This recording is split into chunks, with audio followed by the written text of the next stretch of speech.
Bem-vindos a mais um episódio do Pod Juve, o podcast da juventude carioca. E hoje a gente está aqui com um dos grandes nomes do pop nacional da nova geração, Thiago Pantaleão. Obrigada, Thiago, por ter aceitado o nosso convite. Agradeço pelo convite, estou feliz demais de estar aqui. Cara, muito legal. É tão bacana ver um jovem conseguindo se destacar no pop, né? Como é que começou esse desejo assim, de entrar pra música? O pequeno Thiago, eu gosto sempre de saber a criança que era você. Você já se interessava por arte? Eu acho que a música foi o primeiro contato que eu tive com a arte, porque meus pais, eles são até hoje da igreja e eles participavam. Meu pai era levita. Levita é a pessoa que tem o cargo de cantar na igreja. Então a música sempre foi muito presente na minha família, assim. Eu acho que a minha primeira memória de desenvolvimento quando eu era criança foi ouvir minha mãe cantando, foi ver minha mãe cantando, minha mãe e meu pai juntos, assim. E aí eu sempre tive um interesse muito grande. E como eu sempre tive na igreja também, minha vida toda, até os meus 17 anos, assim, 16 anos, eu tava na igreja. Eu acho que essa construção veio dali, assim, essa paixão veio do Ministério de Louvor, veio Você fez de ver as parte pessoas. do Ministério de Louvor. Parte, um mini levita, junto com os meus pais, assim, e eu sempre gostei muito. A parte da pregação da palavra eu ficava meio entediado, assim, aí eu ia só, tipo assim, eu ia porque eu tinha que ir com eles, mas eu me interessava muito pela parte musical. E na igreja tem essa questão, né, da escola musical ser muito forte, então as pessoas cantavam muito, cantavam absurdos, as bandas eram ótimas, isso também era muito, muito bem estruturado dentro da igreja, então eu sempre gostei muito de música, assim. E aí eu fui desenvolvendo essa paixão, fui cantando, fui tendo oportunidade dentro da igreja. Quando chegou a internet, assim, lá em casa, aí já era. Eu comecei a pesquisar outros artistas do pop, do rock. Isso era mais ou menos que ano? Então, antes de chegar um computadorzinho lá em casa, eu devia até os meus 8, 9 anos, assim, era só o contato dentro da igreja mesmo, que eu tinha com a música. E aí, com 10, 11 anos que meu pai comprou um computador, eu comecei a pesquisar e comecei a ver outros estilos musicais, assim. Mas a família sempre foi muito musical. Meu pai sempre gostou muito de música sertaneja. A minha mãe gostava muito de MPB e música internacional. Novela também era uma coisa que minha mãe ela assistia, então sempre quando tinha uma trilha sonora, assim, uma música muito forte, eu gostava, né? Eu acho que é o diferencial, assim, porque fica marcado na época ali, determinado período da sua vida, aquela trilha sonora de um momento. Então acho que a música ela sempre teve nesse lugar, junto com a paixão, acho que no dia a dia também, construindo memória afetiva. Então, isso tudo você está vivendo lá no Jardim Nova Era. E aí, na igreja, sendo musicista, como você vai descobrindo e você olha para si e fala: eu quero ser um cantor, mas eu não quero ser um cantor gospel. Quando é que... Porque é difícil, né? A gente... Eu acho que você tem a mesma história que a maior parte de todos nós que fomos criados na igreja, é que tem um conflito, né? Desde criança. Eu fui criada na igreja também, tá? Eu acho que a primeira das mesmas. Você sabe. Eu acho que a primeira vez que eu cantei na igreja tinha 4 anos.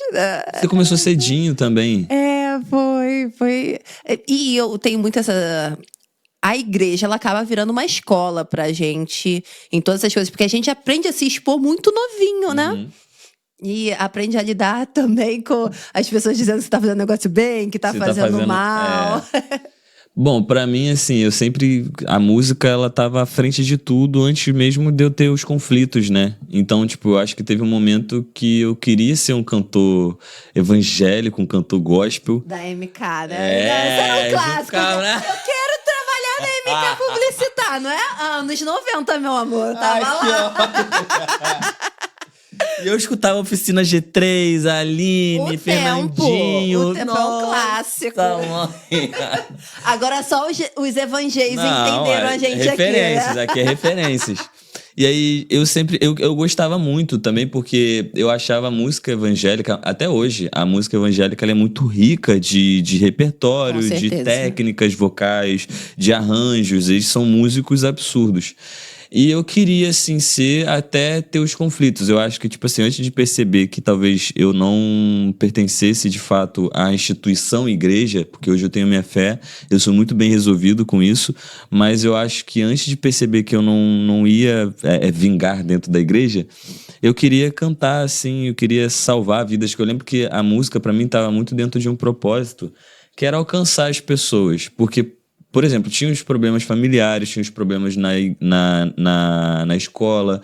E a música, ela vinha nesse lugar de me acalmar, de me acalentar, de mostrar pra mim que ia ficar tudo bem. Num lugar de criar esperança, criar um vínculo emocional pra te tirar um pouco daquela realidade que talvez durante um momento fosse difícil.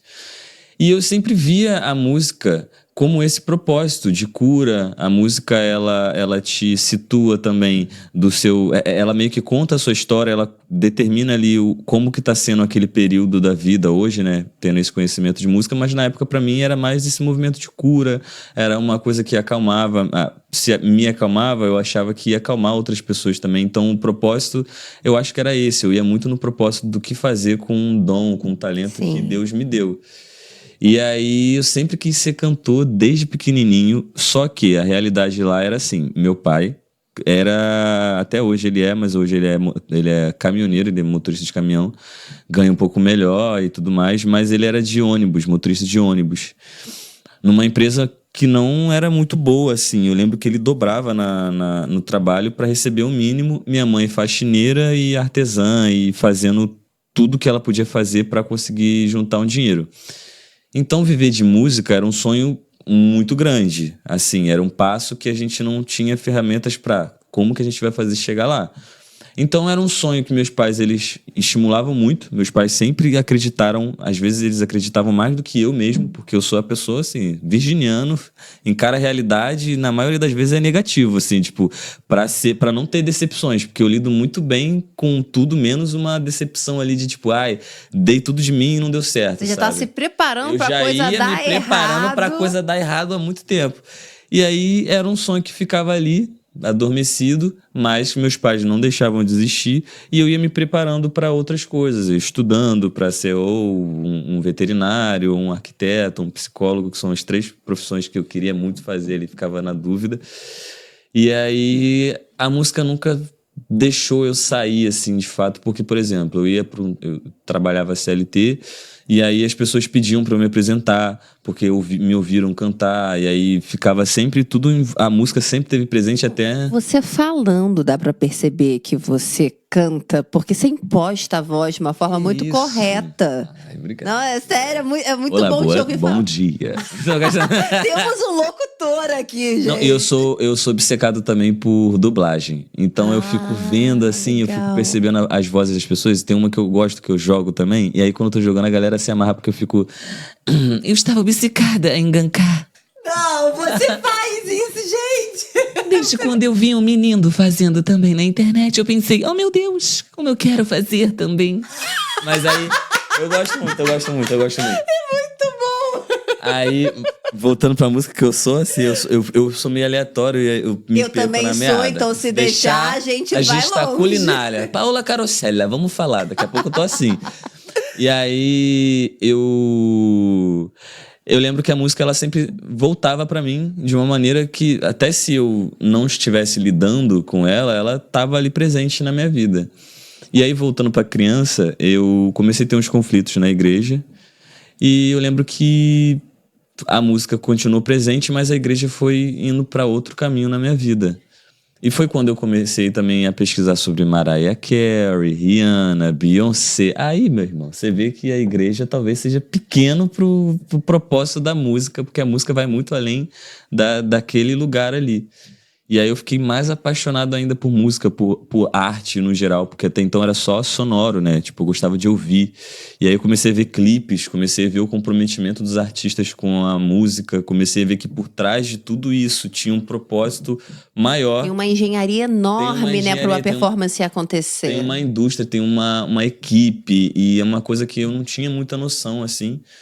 E comecei a me apaixonar. E eu acho que foi isso, assim, minha paixão com a música, ela foi aumentando na medida que eu fui me conhecendo também enquanto pessoa e eu fui vendo que não existia outra possibilidade a não ser música, arte, para eu trabalhar e fazer isso da minha vida.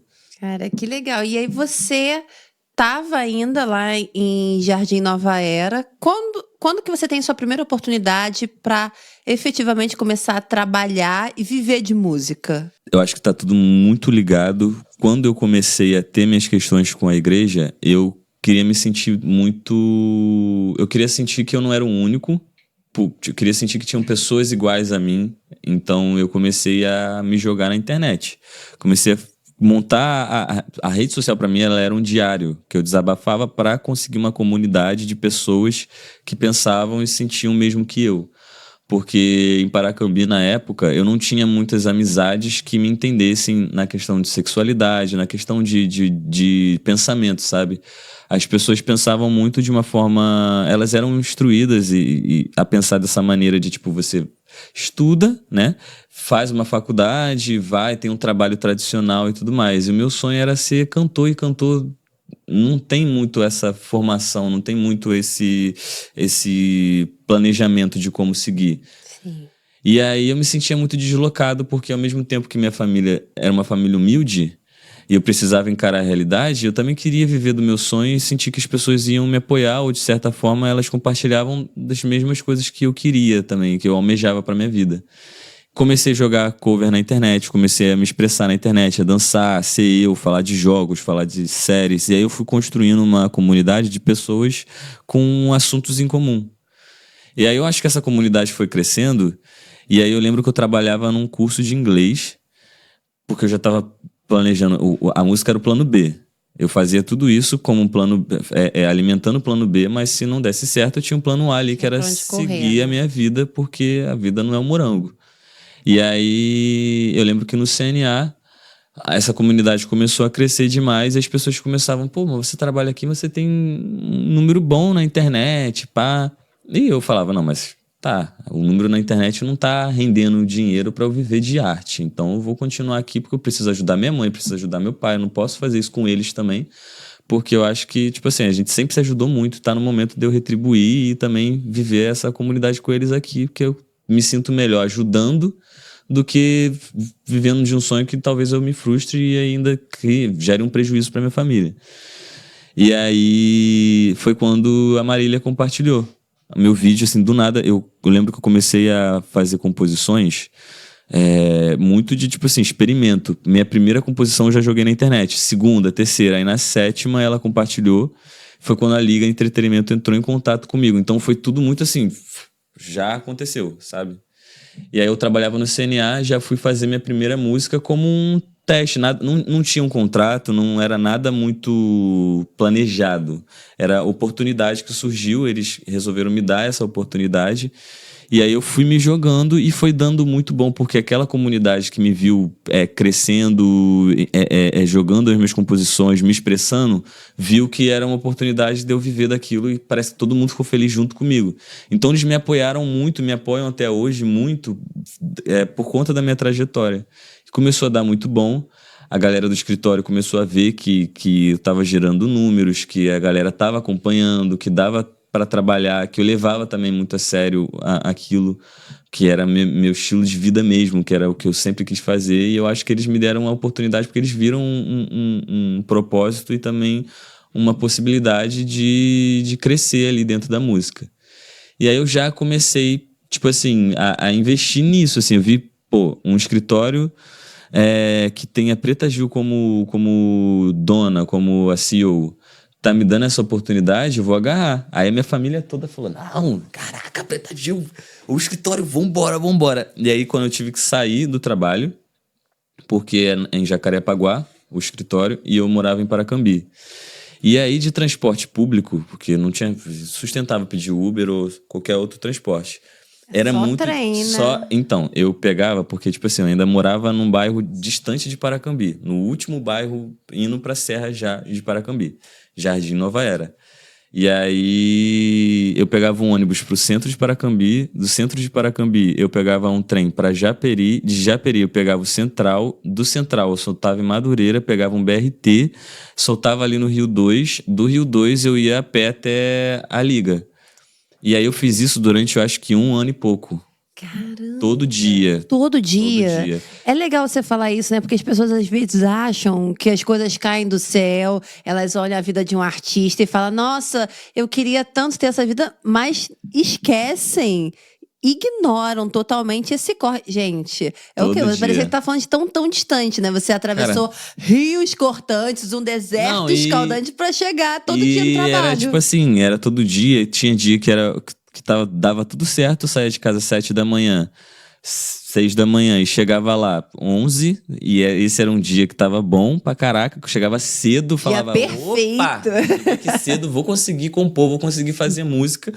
E tinha dia que eu saía de casa às 7 horas, perdão, saía às 7 horas da manhã e só chegava lá 1 hora da tarde, 2 horas da tarde. Aí ficava de 2 às 6, porque eu não podia passar muito de um horário, porque senão eu não conseguia voltar pra Paracambi. Porque o último trem, na época, era 11 e pouca pra Paracambi. Eu poderia ficar preso em Japeri, sabe? E já fiquei preso muitas vezes, e meus pais, eles sempre me apoiavam pra caramba, e eles, não, vamos pagar um Uber, vou aí, te busco. Meu pai, no dia que ele tava em casa, ele ficava esperando, ele dormia, né, porque eu tinha que dormir cedo, e aí, quando eu chegasse em Japeri e não tivesse trem, minha mãe acordava ele pra ele me buscar de carro. Que fofos, né? Meus pais sempre me apoiaram muito, assim. Meu pai, ele sempre acreditou demais em mim, minha mãe também, mas meu pai em específico porque ele viu Dois Filhos de Francisco, né? Aí ele virou aquele pai que, assim, é um treinador. E ele, tipo assim, não deixava eu desistir nunca, até quando tava tudo muito difícil. E aí foi isso durante 1 ano e meio, assim. Já teve arrastão, já teve... roubaram o trilho do trem, já fizeram caramba 4 nessa trajetória até chegar lá, já passei por muita coisa. Hoje, graças a Deus, tenho um conforto muito maior, consigo retribuir todo o apoio que meus pais deram, porque eu consigo dar um dinheiro para minha mãe todo mês. Não sei até quando, mas ainda assim eu posso falar que eu tive esse momento de conseguir retribuir um pouco do que eles fizeram por mim. E eu sou muito grato, mas a música, ela fez isso na minha vida, ela nunca saiu da minha vida, sabe? Acho que a arte, a música, ela sempre esteve envolvida ali e ela nunca me deixou, até porque meus pais também são músicos, minha mãe é artesã, sempre estiveram envolvidos com arte, sempre foram grandes apreciadores. Eu lembro que pra igreja era muito ruim você ver novela, era muito ruim você ver um filme da Disney. Mas, eu sei, eu vivi muita isso. coisa a gente foi privado. Só que meus pais não conseguiam deixar de ver filmes da Disney, por exemplo, porque para eles era muito bonito ver o design dos desenhos, ver a história, ver cultura, sabe? Tipo, minha mãe sempre gostou muito de uns músicos que são a joia da cultura brasileira e minha mãe não conseguiu desapegar disso porque eu acho que a arte e a música falavam mais alto na vida deles também. Então eu acho que a música foi um processo muito natural que até hoje, tipo assim... eu não consigo explicar, eu só consigo sentir o que eu vivi até hoje, até chegar aonde eu tô, sabe? Eu acho que não teria outra forma, outra maneira da nossa família viver se não fosse pela arte. Era uma história muito linda de vocês como família, sabe? Ouvindo. E a sensação que me dá ao te ouvir é que exatamente a arte impulsionou e te deu força para você lutar. Você, com certeza, você esmoreceu várias vezes, né, no meio desse caminho, se questionou, ainda mais virginiano. Mas é aquela força estranha da música, né, que fala, que é uma coisa que você não consegue explicar, mas que é parte de quem você é e você tem que se experienciar como ser humano com aquilo, né? Acho que tem muito disso quando você fala, sabe? Me passa muito isso. Tem também, eu acho que muito... eu consegui enxergar isso muito por conta da família. Eu acho que hoje a maior prova disso é a forma com que a gente lida com vida também. Porque eu acho que todo esse processo serviu para amadurecer tanto eu, tanto minha mãe, quanto meu pai, enquanto família, enquanto indivíduos. Eu lembro que antes de tudo isso, quando eu nasci, assim... não quando eu nasci, que eu não sou memória fotográfica, mas... eu lembro que a gente tinha umas questões enquanto família, meus pais enquanto casal... Que eram questões assim que hoje a gente não lida mais. E não só por conta da gente estar vivendo um pouco melhor do que a gente vivia na questão financeira e de oportunidades, mas também eu acho que por isso as pessoas elas procuram um refúgio em algum lugar. Meus pais procuravam na igreja o refúgio de, a vida financeira era um caos, a vida social também, a forma com que as pessoas lidavam umas com as outras, entre eles ali naquela época deles lá, como eles contam, era muito complicado. Então a igreja, ela acabou entrando nesse lugar de um apoio moral e de te dar a possibilidade de lutar, a fé, né? E o sonho também de ultrapassar um lugar social, assim, de ascender na sociedade. Então a fé e a igreja entrou muito nesse lugar e a música veio para complementar e tirar essa dependência daquele lugar. Hoje eu enxergo muito como isso. Graças a Deus, a música, a cultura, a informação mudou muito quem a gente foi e quem a gente é hoje, graças ao nosso acesso a tudo isso, sabe? A gente amadureceu muito juntos. Eu acho que muito amor envolvido, porque é impossível falar de mim sem falar dos meus pais, sem Só falar da são minha vocês família. três ou Só. você tem... Isso Filho é o único. xodó, né, da Eu sou o família. xodó. Ainda mais que minha mãe, ela não podia ter filho, ela não sabia. Aí eu nasci prematuro. Ih, um acúmulo de coisas, né? Mas eu falo com muito amor, muito carinho, muito alto astral, porque pra mim isso é tudo um milagre, isso é tudo uma coisa muito gostosa de se viver. A gente só vive uma vez, eu falo de uma forma apaixonada, assim, não é? Ai, minha mãe não podia. Não, eu acho muito, muito bom, assim, tipo, minha mãe não podia, e aí teve eu acho que isso estreitou ainda mais a nossa relação, juntou a gente mais ainda. Eu nasci com 7 meses. E aí virei o xodó da família inteira. Eu lembro que minha avó, a personalidade de parte de pai, ela é fortíssima. E quando eu nasci assim, eu nasci de 7 meses, óbvio, não nasci uma criança saudável, grandona, gordinha, nasci uma criança feia, magra, toda coisinha assim, um ratinho. E aí minha avó olhou assim, eles contando, né? Ah, isso aqui é meu neto, isso aqui, esse grande, forte, é o médico. Não, isso aí não é seu neto, não. Então é essa aqui, essa forte, grande. Ele, não, é um neto, não é. Aí o médico, é isso aqui. Ela, puta merda, esse não é meu neto, não. Muito feio, muito magro. Não dá, não. Aí depois, meu filho, virei o netinho favorito dela. E até hoje eu sou o favorito, eu espero, tá? Que eu continue tendo esse cargo aí. Mas eu acho que foi isso, assim. Foi tudo envolvido com muito amor. E a música, ela veio mudando tudo, assim, mostrando novas possibilidades. Hoje meus pais têm uma relação completamente diferente com fé. E eu acho que é graças a esse movimento também que eu fiz com a música, de viver de música. Eu lembro que foi uma questão pra gente durante um tempo a igreja, né? Porque eu saí da igreja, então, como eles eram muito devotos... Você tinha quantos anos quando você saiu? Eu já fui tendo minhas questões ali nos 13, 14 anos, já fui tendo meus conflitos, assim. Tipo, eles já foram percebendo que tava ficando difícil pra mim, porque a igreja é uma comunidade, né? Principalmente em cidade pequena. É como se fosse uma segunda família, todo mundo sabe exatamente tudo da sua vida, todo mundo entra e cada um se mete um pouco na criação. E eles foram percebendo que eu fui tendo dificuldade ali a partir dos 12, 13 anos, na pré-adolescência e adolescência. Mas eu saí de fato, acho que com 16 para 17 anos, assim. Foi quando eu falei, cara, prefiro ser eu, prefiro viver minha verdade, ter minha relação boa comigo mesmo e o futuro a Deus literalmente pertence. Então eu vou viver minha vida. Num primeiro momento foi difícil para eles porque a gente vivia nessa comunidade, né? A gente estava acostumado a viver esse padrão ali de comportamento com eles ali, lidando todo mundo junto. E depois eu acho que eu consegui mostrar pra eles com a música que podia ser diferente, sabe? Que a religião e a fé é uma coisa e a vida que você vive é outra completamente diferente e que elas não devem não deve ter conflito, tem que ser leve pra todo mundo.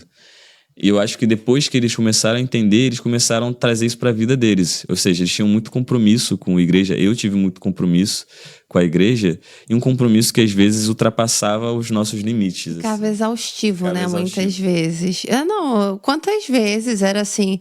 Fora os ensaios de dia da semana, mas domingo... Nossa, você acorda pra escola, você vai antes pro ensaio pra ligar toda a igreja. Aí tem a escola dominical, ainda dava aula.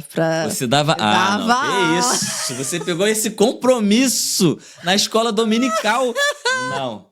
Você tem Eu ideia? falando de pegar compromisso, você dava aula. Não dá. Não, gente, ó, pra quem não tá entendendo, isso aqui é um nível de comprometimento que é maior do que você dar aula em escola, porque você tá lidando ali com a fé e você tá criando. Não, você tem que ler a Bíblia. Você tem que entender muito a Bíblia. A Bíblia não é um livro pequeno, irmão. E tem as teologias que você tem que entender por trás. Se você ver a grossura da Bíblia, não é um livrinho assim, é um livrão gigante que você tem que ler ali e devorar aquele livro ali para você ter entendimento para passar para as pessoas. Por quê? Pelo menos na minha igreja, tinha muito debate, né? Não, muito. Não, e assim, o meu pai é pastor, né? Então, tipo, livros de teologia pela casa inteira, tudo isso foi sempre a minha vida. E depois eu ainda tive um outro pastor que ele era PhD na Universidade de Winchester, então para dar aula tinha que estudar muito. E é um compromisso que você fica ali, como vou viver a minha vida e viver pra fé. A minha vida era basicamente toda em torno de exercer a fé. Porque é isso. E o domingo era extremamente cansativo, né? Por um tempo você fica muito em êxtase fazendo aquilo e depois você começa a ficar muito exaurido. É porque você começa a perceber que é insustentável. Porque, por exemplo, você tem que lidar... Tem seu trabalho, tem sua família, tem seus amigos, você tem que fazer manutenção. Ficando adulto, você tem que começar a procurar trabalho, o trabalho exige de você. Como é que você faz isso se dedicando extremamente para o que você tá fazendo ali no domingo? E realmente, o domingo era um dia que, por exemplo, eu como era da área mais... Eu era do good vibes da igreja, gente. A galera do Ministério de Louvor é a galera mais assim... é a galera mais... A tropicália da igreja, assim. A tropicália da igreja é muito a galera que vive mais assim, que sejas meu universo. Nossa, e vive amor. Mas ainda assim era complicado, porque tinha ensaio, você tinha que passar a palavra, porque tem a mensagem, não é só você chegar e cantar, você tinha que ter entendimento daquilo que você estava passando. Tem que ministrar a música. Tem que ministrar. E eu acho que o problema maior na minha família, problema assim, eu acho que o que mais deixou todo mundo muito cansado é que minha mãe era mulher de oração, meu pai também. Aí, meu irmão... E aí todo mundo fica em cima, né? Os problemas de todo mundo é em cima da família. Foto de fulano na televisão, é foto de ciclano, é hora isso, é hora aquilo, vamos lá em casa, vamos ali, vamos no lá, vamos não sei o que, não sei o que, não sei o que lá. E só problema. E, tipo assim, meus pais, eles sempre foram muito assim, o sonho deles é viajar, é ir pra restaurante, comer, é ter o básico, sabe? Tipo, o sonho deles é conhecer. Minha mãe e meu pai não saíam de Paracambi, a não ser pra trabalhar, e quando saía era pra cidade vizinha. Minha mãe nunca viajou, meus pais nunca andaram de avião, sabe? Tipo assim, nunca tiveram essa experiência e é a realidade de milhões, da maioria dos brasileiros. E eles queriam viver isso e eu ficava angustiado porque eu ficava assim, cara, quando que eu vou poder proporcionar isso pra eles? Eu não admito. Se eu tô preso aqui, né? Tipo, como que eu vou... O que eu faço pra proporcionar isso pra eles? Porque eu acho que eles merecem. Minha mãe trabalha desde 9 anos de idade, desde 8 anos. Meu pai também, desde 9, 8 anos. Eu já tô adorando seus pais. Super queria conhecer seus pais. Eu ficava assim, virou um assunto de família, né? E aí eu ficava nessa... Eu acho que isso também me ajudou a querer me provar. Porque eu sou muito tranquilo. Cara, se eu for viver com o básico, tendo a rotina ali tranquilão, eu vivo feliz da vida. Feliz, porque a vida pra mim é muito mais pra mim é um contexto filosófico de você viver as experiências e ir vivendo do que, sabe? Só que eu acho que minha relação com eles me fizeram querer correr muito atrás de melhorar a vida deles também e a minha vida, porque eu acho que eu mereço, eu acho que todo mundo merece, sabe? E aí eles perceberam com a música que, cara, Deus e a fé tá em tudo quanto é lugar, de todas as formas possíveis, sabe? Meu pai começou a ter uma relação com a vida completamente diferente, porque eu sou um artista que venho do meio LGBTQIA+. Então eu tenho contato com outros artistas que impactam diretamente na cultura das pessoas, na vida, na cultura brasileira e na vida das pessoas de um jeito muito forte. E aí ele começou a ter acesso e conhecer Pablo, Glória e outras, a Lud, que são artistas que além de levantar a pauta, elas impactam diretamente na vida de outras pessoas. E meus pais começaram a abrir a mente de uma forma... Cara, uma forma assim que eu fiquei muito orgulhoso. É linda, né, de se ver. Orgulhoso, eu fiquei muito feliz. E é muito legal você falar isso, assim, a gente tá no mês do orgulho. E é muito do que você falou, pertencimento. faz a gente ter ânsia de viver. Que quando você se sente excluído, quando você olha pro lado e você não vê ninguém que consiga dialogar com você sobre aquilo que você vive internamente, fala assim, não, eu também tenho vivências assim, a vida fica muito mais pesada, né? E aí você ter tantos artistas hoje que mostram a sua arte falando, sabe, de temas que tocam o coração da pessoa, muito além, assim, ó, não tem nada de errado com você. Você só ama uma pessoa e isso é lindo, isso é quem você é. Você não precisa se sentir excluído do mundo por isso. Então, acho que esse impacto, e que bom, acho que nos últimos 10, 15 anos, a gente se permitiu viver muito mais isso, né? No Brasil, acho que no mundo no geral, mas aqui no Brasil as coisas, elas andam um pouquinho mais lentas nesse sentido. E quando a gente vê as artistas... Eu imagino pra você que você cantou com a Glória. Gente, é uma emoção como artista, como pessoa. Como que é isso tudo? Porque aí você vê a tua carreira acontecendo por meio de uma pauta que é importantíssima. O Brasil é um dos países que tem mais índices alarmantes para o público LGBT. E você podendo ali levar felicidade por meio daquilo que é a sua carreira. Como é que vira isso tudo e você vê que você trabalha com isso? Eu acho que, tipo assim, eu sei como eu queria me sentir que eu pertencia a algum lugar.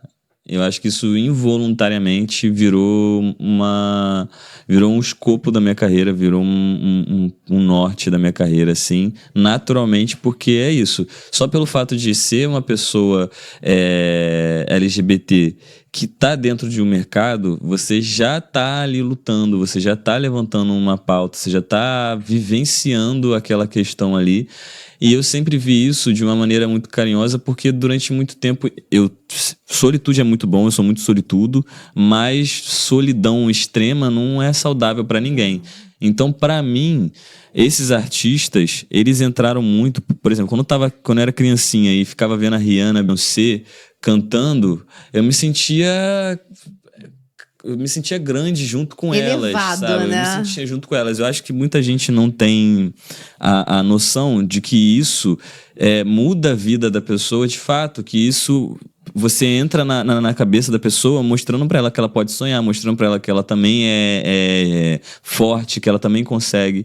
A música, ela veio muito nesse lugar pra mim, e eu sempre quis trazer isso pras pessoas também, sabe? Se eu tive esses artistas lá em casa que me inspiravam e que me deixaram, que não me deixaram desistir, como ser isso também para outras pessoas, não... Para ser esse quentinho no coração da outra pessoa. Porque pode parecer uma parada muito simples, mas é nesse simples que você muda a vida da pessoa completamente. É verdade. E em todos os âmbitos, porque seja no âmbito de você instruir a pessoa, de você incentivar e apoiar a pessoa ali com a sua arte, mas no âmbito de mudança também, porque foi o que aconteceu comigo, com a minha família, eu acredito que acontece na vida de milhões de pessoas. A música, a cultura, ela muda a forma das pessoas pensar, ela abre possibilidades para as pessoas pensar. Então saber que eu tô nesse lugar na vida de muita gente me deixa muito feliz e me deixa com uma sensação de, cara, eu tenho pelo menos um propósito que tá existindo enquanto eu estiver fazendo a minha música, sabe? Eu falei sobre muitos assuntos, né? Tipo, nas minhas músicas, sobre usar calcinha, sobre muitas coisas que pra muita gente é uma coisa engraçada, pra muita gente é uma coisa fútil, pra muita gente é uma coisa que é pequena, mas é pequena porque talvez não atinja a pessoa que tá escutando ali, mas atinge outra de uma maneira de, cara, eu posso usar isso, eu posso fazer aquilo, eu sou assim, eu sou desse jeito e tá tudo bem. Porque às vezes a gente vivendo a nossa vida, a gente não tem a noção de que certas coisas impactam outras pessoas mais do que me impactam.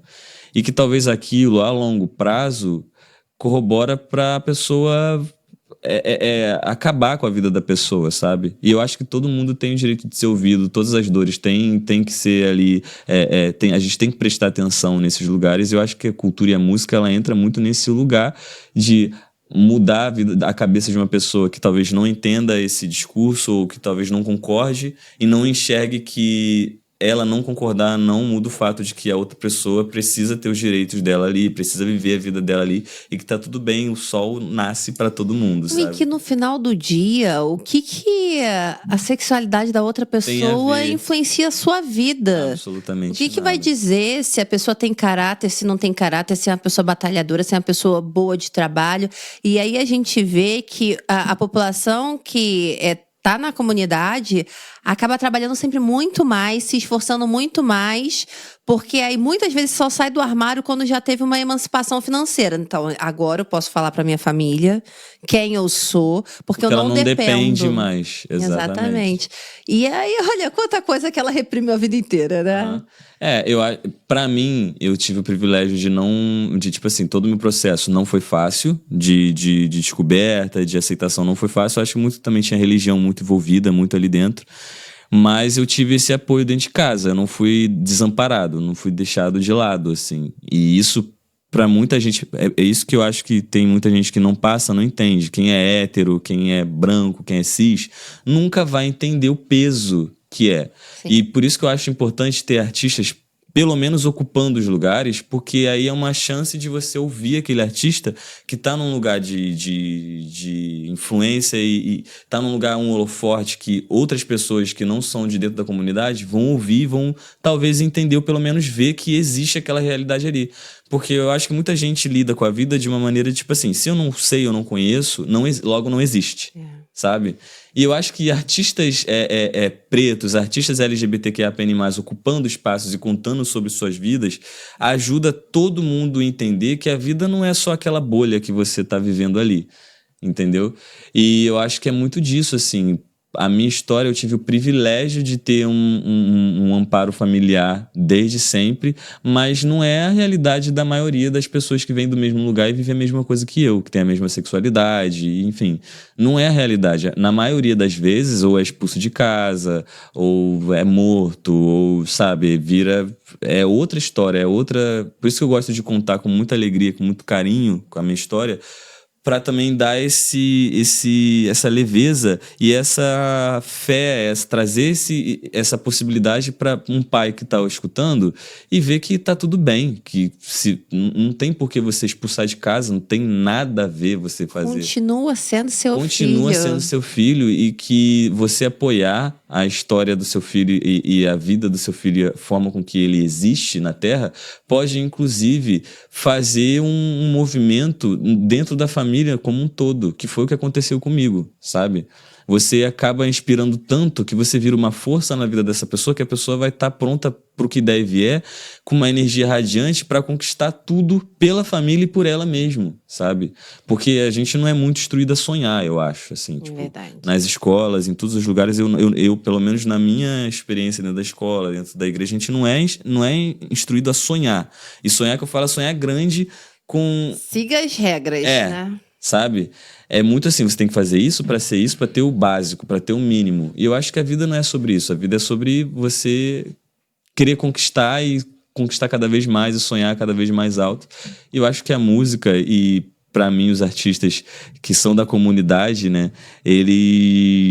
Nós somos muito isso, muito essa vontade de fazer com que as pessoas sonhem, que as pessoas aceitem e que as pessoas amem de uma maneira muito exacerbada, porque além de, durante muito tempo, isso ser negado pra gente, eu acho que é isso que faz a vida das pessoas mudarem de fato, assim, como mudou a minha, eu acho que vai mudar a vida de milhões, e eu acho que o propósito é esse, você trazer sonhos, você trazer possibilidades, você mudar completamente a realidade da forma que você pode. É óbvio que eu acho que existem leis que vão nos assegurar de que isso aconteça, porque eu acho que esse é o principal, porque a gente vem num papel muito cultural na ajuda filosófica da pessoa. E isso tem que vir acompanhado de projetos, de pessoas que estão ali por trás, assegurando de que a gente tenha isso durante a nossa vida. Mas eu acho que o principal é você mostrar para as pessoas que é possível, que vai acontecer e que, sabe... E pra mim, hoje, a música e os outros artistas que representam isso, a gente ajuda a construir uma correntinha, assim, Com certeza. pra fazer as pessoas entenderem e enxergarem isso.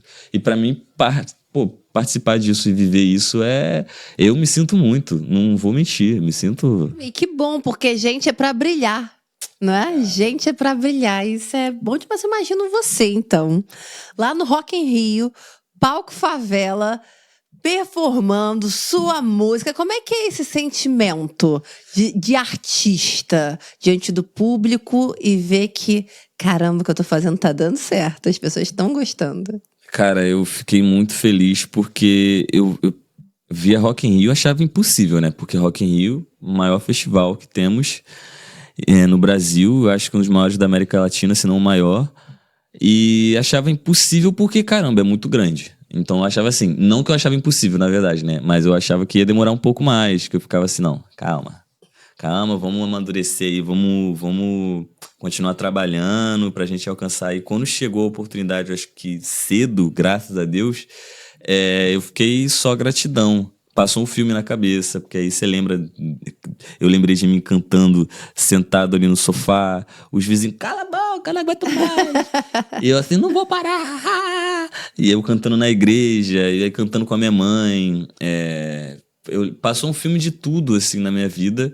E chegar lá é a consumação de que tudo deu certo e de que vale a pena sonhar, tá ligado? E aí foi só felicidade, assim, olhar aquele mar de pessoas também. Eu acho que eu nunca vi tanta gente me vendo cantar, me ouvindo, nunca vi, não tenho dimensão do que foi, porque o palco Favela também, ele era meio que, ele era um ponto muito estratégico também, Sim, porque você vai nesse festival para consumir os artistas mainstream, mas também para ter, eu acho que a logística ali da produção, eles pensam muito e são muito preocupados para fazer com que as pessoas circulem e que elas conheçam outros artistas menores também, para que você tenha uma experiência uma experiência maior com música. completa, né? Completa. Pô, a gente para, às vezes, até assim, tem aquelas rodinhas com o pessoal fazendo arte circense. Exatamente. Você quer parar ali pra assistir, Muitas das vezes né? você compra o ingresso e tá tudo bem, é o que vai te mover pra ir pra aquele lugar, você compra o ingresso pra ver um artista. Só que você acaba sendo impactado por vários outros que você nem sabia que você iria ser impactado. Eu acho que o festival, ele funciona muito, ele é muito pensado pra isso, pra que você tenha uma imersão musical ali dentro. E o palco Favela, ele ficava num lugar muito estratégico de passagem lá atrás, para qualquer palco que você vá, você passava ali. E eu lembro que eu tava cantando e durante um tempo ficou todo mundo parado, aí a galera que tava passando parava e ficou um mar de gente me vendo cantar. Eu me senti, meu irmão, o Bruno Mars. Eu tava me sentindo a Beyoncé ali, só faltou a Lacey pra falar Ladies! Tá ligado? Mas foi muito bom, foi muito bom. O que acontece quando você tá assim em cima? Eu sempre me pergunto isso, porque quando o artista tá em cima do palco, parece até que não é ele, né? Veio uma outra pessoa que tá ali e consegue dialogar. Porque é muita responsa. É você cantar, é você dançar, é você performar, é você envolver o público, envolve tanta técnica e tanta entrega emocional também ao mesmo tempo. Eu fico perguntando assim, é muita dedicação até chegar àquilo? Como é que funciona esse processo pré-grande show? Eu acho que depende do artista, depende do tempo de carreira que o artista tem, porque chega um momento, por exemplo, um artista que é muito experiente, que dali vai virar mais um dia de trabalho. Aí chega e, beleza, tá tranquilo.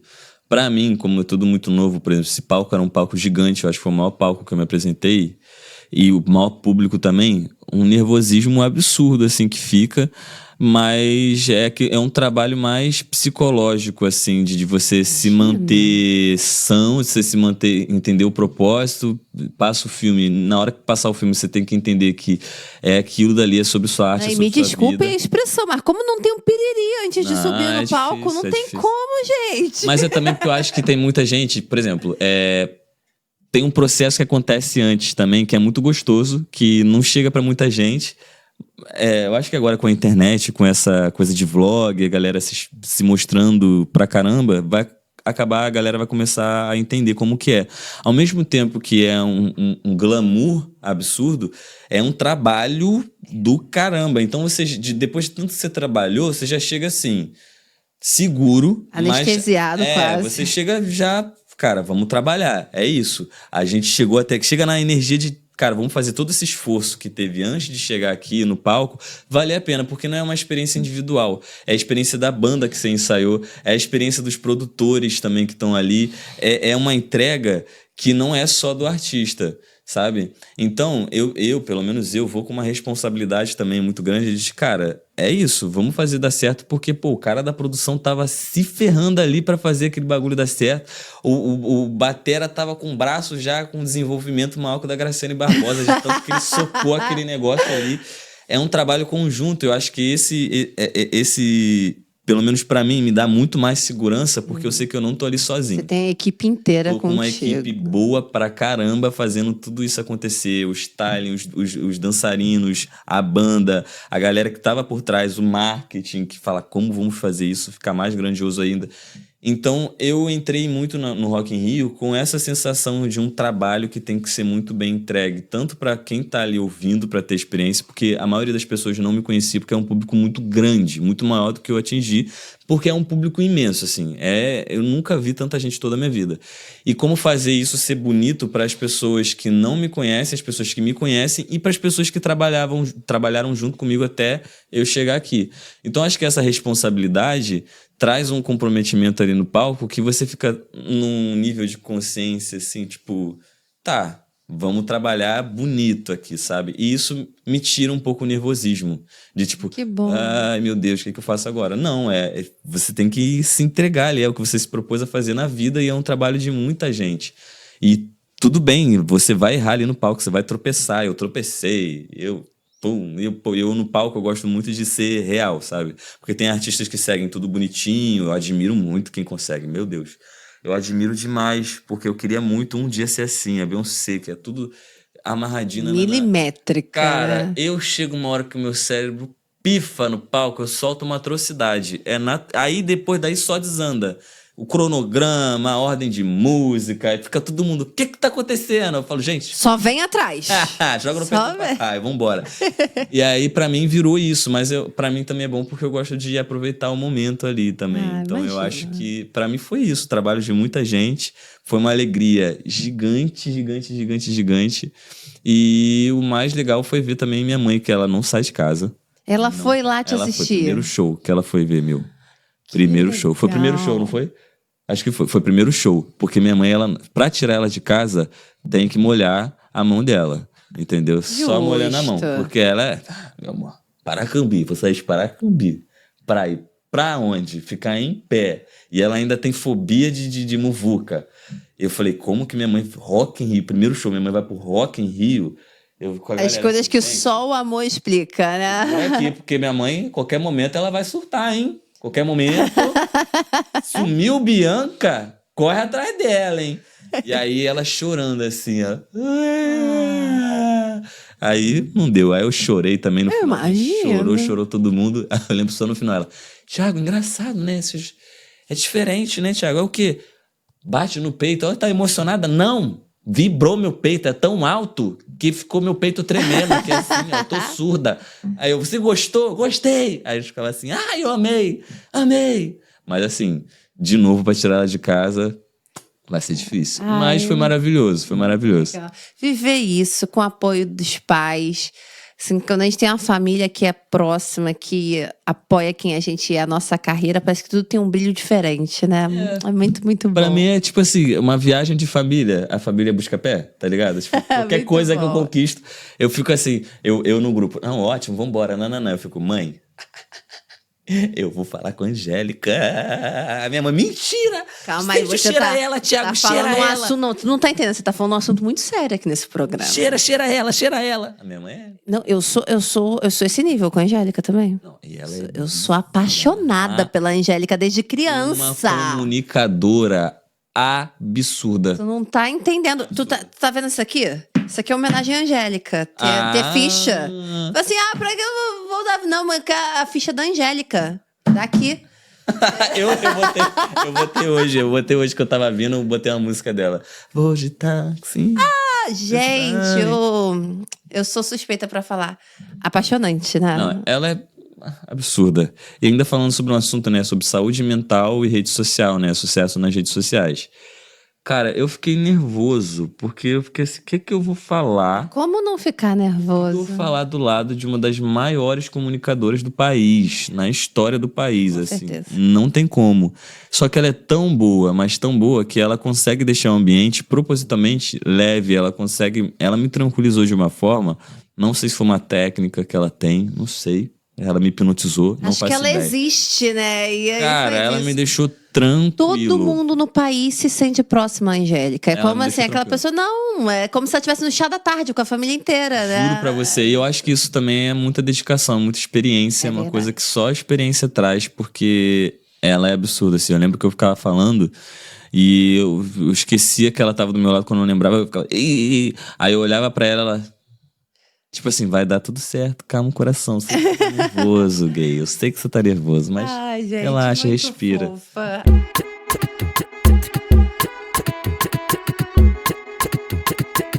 Tiago, agora a gente vai para um quadro aqui nesse programa, que eu com as minhas fichas de Angélica aqui, de Angel. E eu quero te perguntar, você responde ou você corre? Tá, eu respondo geralmente. Responde? Então o Tiago aceitou responder. Palmas aí, galera. Tiago aceitou. Vai responder. O que é? Negócio, a gente gosta de quem não foge da raia. Qual foi o maior perrengue que você já passou na carreira? Pô, mas tem uns que são... Deixa abaixo, mas... Não, teve uma vez, vou contar. Não vou contar, não. Vou ter que o outro. Se for censurada, eles vão... Não é censurada, é que, poxa, é um que é muito assim. É porque eu já passei muitos perrengues. E eu lido bem, assim. Só que teve um que eu tive. Cara, o show começava, eu tinha 10 minutos antes do show. O maior perrengue pra mim foi esse. Tinha 10 minutos antes do show. E aí, beleza. Eu perguntando ao Diego, o produtor, que faz a logística de tempo, a administração e tudo, eu falei, Diego, tem a possibilidade de eu ir para o banheiro rapidinho? Estou nervoso. Quando eu estou nervoso, meu estômago, vontade de mijar, vontade de fazer tudo, eu estava muito nervoso. Tem como sim. Fui pro banheiro químico. Estava eu lá no banheiro químico. Tiago, com vocês, Tiago Pantaleão. Meu Deus. Eu já no trono, eu assim, desesperado. Eu, que eu faço agora? E aí a galera, uau, Tiago Pantaleão. E aí, eu não fui, né? Não apareci. E aí vambora. Igual o Vegeta. Eu estourando já vermelho. Fui, me limpei, fui lá. Só que, tipo assim, nesse tempo, porque foi quando eu entrei no banheiro, eles me chamaram. Então, a gente tava num momento que ele tava falando Tiago Pantaleão, já, a pessoa que tava apresentando, já tava falando Tiago Pantaleão, já tava no 5º Tiago Pantaleão. Eu entrei, Tiago Pantaleão, galera, uhul. Show de bola. Maneiro. Cadê esse filho da mãe que não aparece aqui nem ferrando? Eu chegando, vambora, gente! Eu chegando assim. Aí eu só... E você desesperado, suado. Nossa, eu cheguei já com o abdômen trincadaço, assim. O abdômen rasgado. Eu já como. A galera devia estar pensando assim, igual da Fernanda, a Fernanda Torres, ela falando. A galera falando, você viu a Fernanda Torres no dia seguinte? Completamente drogada. Eu acho que a galera achou que eu tava assim, altíssimo. Vambora! Vermelho assim, ó. Ei! Alegria! O balé assim. O que tava acontecendo? Tá rolando aí. Mano, o que aconteceu? Não, essa aí realmente foi uma... Esse foi triste, até hoje. Você entregou tudo aqui nesse Nossa, exemplo, eu hein? volta e meia, tô no banheiro, eu escuto Tiago Pantaleão, eu fico, ai não! Já dá gatilho. Já dá uma tristeza, um desespero, meu Deus do céu. Ai, muito bom. Qual foi o hit mais emblemático pra você da sua carreira? Konoha por quê? Porque, tipo assim, é muito nichado.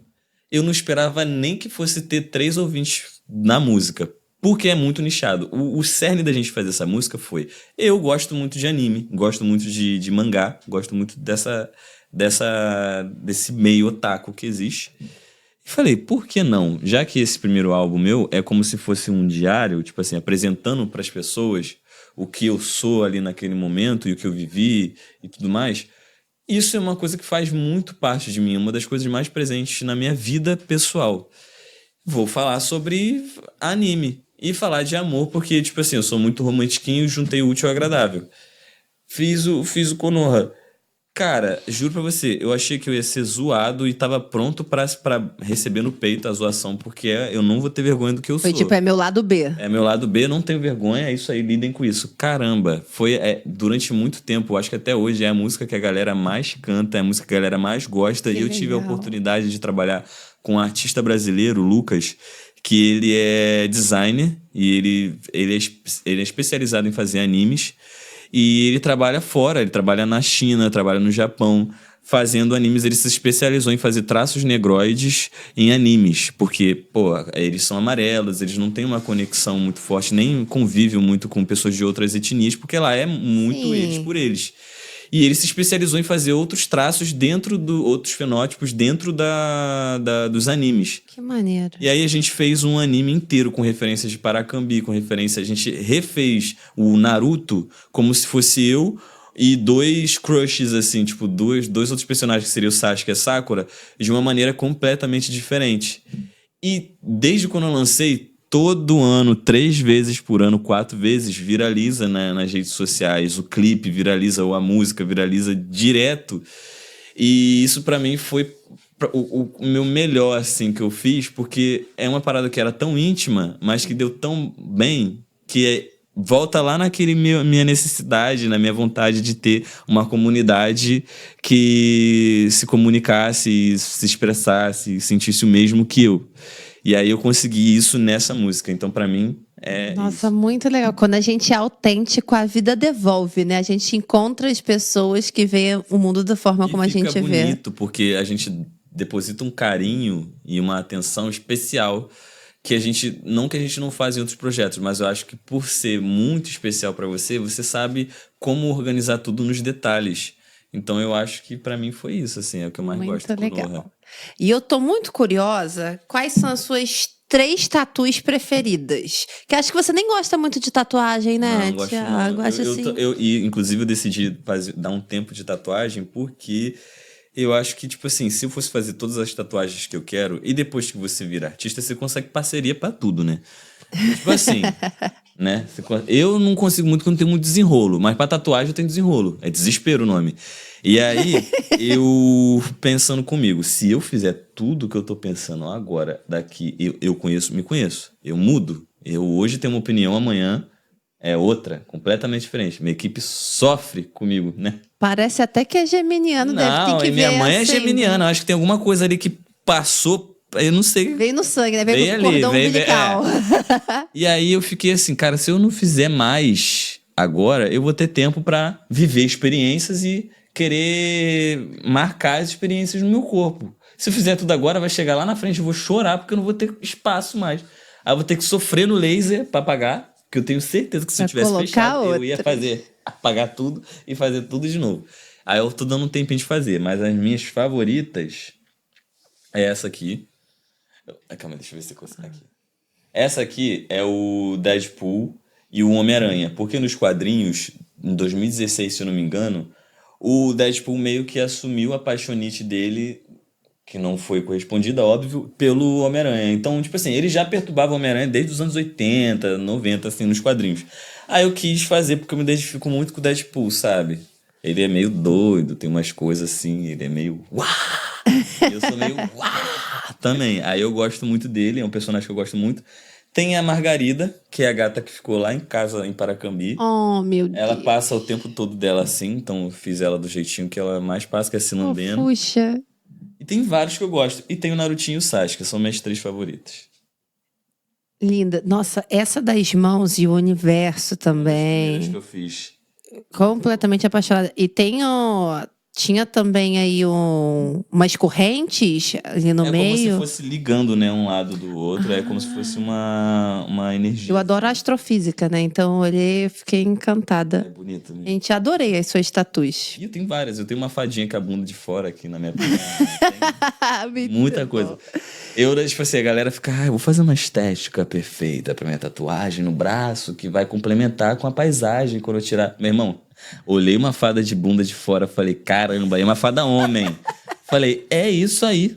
Vou botar um fado bonitão aqui com a bundona de fora. E vai ser isso aí. Eu gosto disso. Tatuagem pra mim é o que te representa, é a forma de você se expressar. Minha filha, eu vou me expressando assim, ó. Muito bom. Tiago, eu adorei te receber. Obrigada mesmo. Eu que agradeço, cara. Muito bom. Você tem um astral maravilhoso. Foi muito bom e, assim, a vida sempre me conecta, né? Eu sou, pelo incrível que pareça, sou uma pessoa cética, juro pra vocês. Mas é porque minha vida, ela é cheia de tipo assim, as coisas vão acontecendo, eu fico, isso aqui tá... E ela sempre me conecta com pessoas também que vêm geralmente do mesmo lugar, tem a mesma trajetória, né, A gente irmã? se entende, né? Irmã? A paz do Senhor. Ah, é muito bom estar com você aqui. Muito sucesso, mais sucesso ainda para você. Tenho certeza aí que a tua carreira tá só começando, de muita coisa boa que ainda vai vir pela frente. Amém. Todo mundo já te conhece, mas fala pra galera a sua rede social, como é que tá o seu @ pra galera toda ir lá e bombar. Tiago Pantaleão, Tiago com H, Pantaleão mesmo. Em todas as redes sociais, qualquer plataforma que você for me procurar, esse nomezinho, vai lá, me escuta bastante, gente. Eu tô lá fazendo música nova, tá vindo música nova aí pra vocês. Esse mês já vai vir uma, mês que vem vai vir outra, e eu vou ficar lançando música todo mês. Então, se você quiser ficar por dentro de todos os lançamentos e dessa loucurinha que eu gosto de fazer na internet, é só me seguir lá. Show de bola! E você que tá aqui com a gente nesse episódio do podcast, tenho certeza que você se divertiu muito. Eu me diverti muito aqui com o Tiago. E eu te agradeço por você estar aqui com a gente. Mas não esquece, tá? Se inscreve no canal, ativa o sininho, deixa o comentário, compartilha com os amigos. Que quanto mais pessoas conhecerem nosso podcast, mais pessoas vão conhecer o serviço da Secretaria de Juventude. Um beijo e até semana que vem.